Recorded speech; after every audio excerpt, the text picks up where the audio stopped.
यो हो पाल्पाको चुनाव गाउँपालिका। बुटोल र पाल्पाको सिमाना नजिकै रहेको यो भूतखोला। यहाँ बर्खामा भव्य उर्लेर यो छहरा आउँदछ र यो तलाउ जहाँ धेरै मान्छेहरू मरिसकेका छन् पौडिन नसकेर।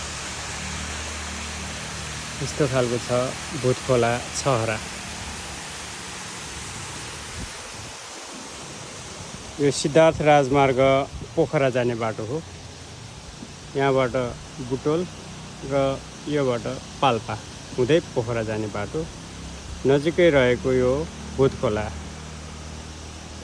बुटोलको गर्मीलाई छल्न यहाँ दैनिक धेरै मान्छेहरू यो भूतखोलामा आउने गर्नुहुन्छ।